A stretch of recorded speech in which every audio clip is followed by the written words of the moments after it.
నమస్కారం, అందరికీ శుభోదయం. నేను పిఎన్ దర్శన్. సెమిస్టర్ మొదటి బ్రాడ్కాస్ట్కి మీ అందరికీ హృదయపూర్వక స్వాగతం. ఇది 3వ బ్రాడ్కాస్ట్. ఈరోజు మనం 7వ తరగతి 2వ లెసన్ చదవబోతున్నాం. పూర్వం హిమాలయ పర్వతాల్లో ఆత్మనండు అని వృత్తయోగి ఉండేవాడు. ఆయన గొప్ప మహిమలు కలిగిన వాడు తెలుసు. చుట్టుపక్కల వాళ్ళు తరచుగా చూడవచ్చు. తమకు గల సమస్యలను ఎక్కువగా పరీక్ష మార్గాలను చూపమని ఆయన ఏకాగ్రతను చెడగొట్టుతూ ఉండేవారు. అందుచేత ఆయన పాత కంబలి మీద మంత్రజాలం చల్లి దానికి ఒక మహిమ కలిగా చేశాడు. ఆయన దాన్ని కొప్పుకుంటే ఎవరికి కనిపించేవాడు కాడు. ఈ రహస్యం మాత్రం ఎవరికీ తెలీదు.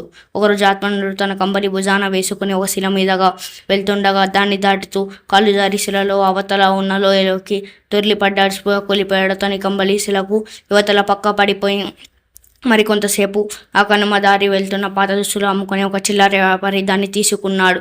అది ఎవరైనా పాత వాళ్ళు కొనుక్కుంటారని దాన్ని మాయాబజార్ దగ్గర తీసుకెళ్లాడు. అక్కడ ఒక చెల్లితో ఉన్న బిచ్చగాడు దాన్ని తీసుకున్నాడు. అది తీసుకొని దాన్ని కొప్పుకోగానే అతను మాయమైపోయాడు. అప్పుడు అందరూ దాన్ని చూసి ఆశ్చర్యపోయారు.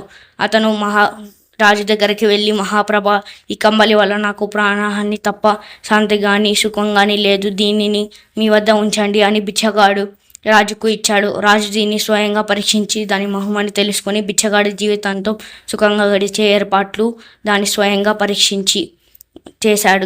ఏర్పాటు చేసి కంబుతో దాన్ని తీసుకున్నాడు. ఈ లోపల నగరానికి వచ్చి రాజుని ఏకాంతంగా కలుసుకుని తన కంబలి తనకేమని అడిగాడు.